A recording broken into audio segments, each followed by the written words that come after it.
कार्तिक मास का नहान व्रत गाथा आप सुने। कार्तिक स्नान बुढ़िया माई की कहानी।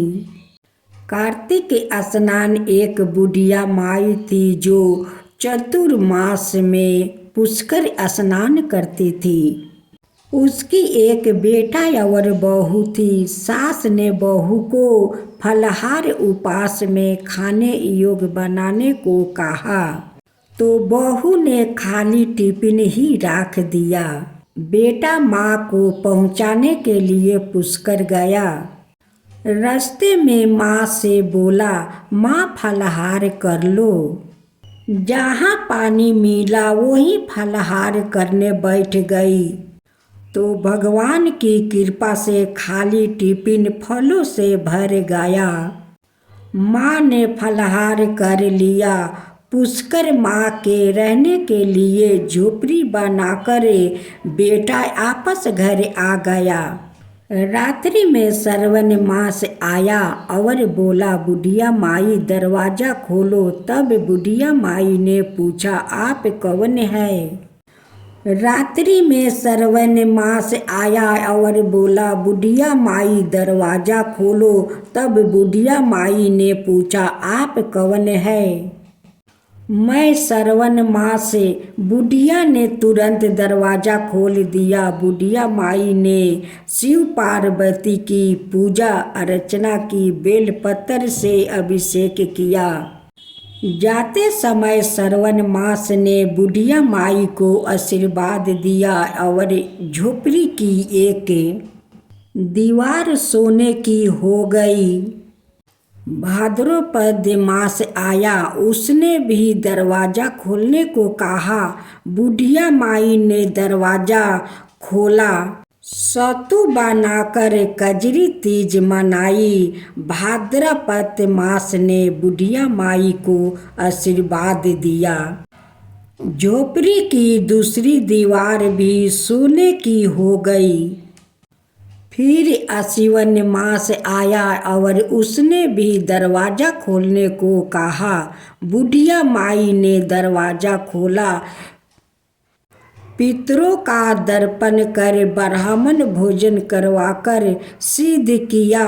नवरात्रि में माँ दुर्गा को अखंड ज्योति जलाकर प्रसन्न किया। सत्या की विजय दिवस के रूप में बुराई का अंत किया। खुशी में दशहरा मनाया। आश्विन मास ने जाते समय प्रसन्न होकर तीसरी दीवार भी बहुमूल्य रत्नों से जडित कर दी और बुढ़िया माई को सदैव प्रसन्न रहने का आशीर्वाद दिया। इन सब के बाद कार्तिक मास आए, उसने भी दरवाजा खोलने को कहा। बुढ़िया माई ने दरवाजा खोला। अति प्रसन्न मन से कार्तिक स्नान किया। दीप दान कर दीपावली, गोवर्धन पूजा, भाई दूज, गोपाष्टमी अलावा नवमी मनाई। कार्तिक मास ने जाते समय आशीर्वाद दिया और झोपड़ी के स्थान पर महल बना गया। बुढ़िया माई गरीबों की सेवा कर भोजन कीर्तन में अपना समय व्यतीत करने लगी। जब बेटा अपनी माँ को लेने आया तो माँ और झोपड़ी को पहचान ना सका तो झोपड़ियों से पूछा। उन्होंने बताया तो बेटा माँ के चरणों में गिरकर बोला, माँ घर चलो। सारे सामान के साथ घर ले आया। सासू माँ के ठाठ देखकर बहू के मन में लालच आ गया और उसने अपनी माँ को भी पुष्कर छोड़ कर आने को कहा तो उसका पति अपनी सास को पुष्कर छोड़ आया। परंतु बहू की माँ की धर्म कर्म में बिल्कुल रुचि नहीं थी। वह 4 समय भोजन करती और दिन भर सोती। 4 मास आए और चले गए। जाते समय झोपड़ी गिर गई और बहू की माँ गाधी की योनि में चली गई। क्योंकि औरत लक्ष्मी का रूप होती है और लक्ष्मी की तरह चंचल होना चाहिए। भगवान की पूजा और आदिति का सम्मान और दान पुण्य करना चाहिए। बहू ने कहा, अब माँ को ले आओ। जब जमाई सास को लेने गया तो कहीं ना मिली।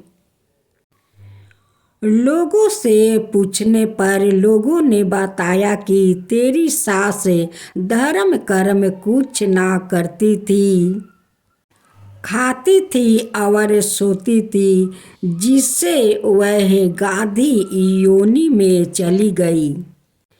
जमाई गाधी योनि सास को बांध कर घर ले आया।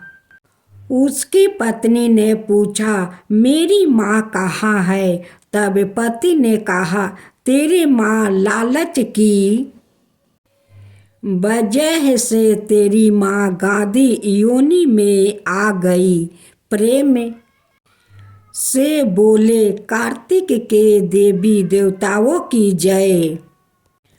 बड़े बड़े विद्वानों, ब्राह्मणों, ऋषि मुनि से पूछने पर उन्होंने बताया कि तेरी सास के स्नान किए पानी से स्नान कराने पर उसे मनुष्य योनि मिलेगी। तब बहू ने ऐसा ही किया और उसकी माँ पुण्य मनुष्य योनि में आ गई। हे दमोदरा भगवान, जैसे बुढ़िया माई को दिया वैसे सबको देना। कथा कहने वाले, सुनने वालों, हुंकारे भरने वालों सब पर अपनी कृपा सदा बनाए रखना।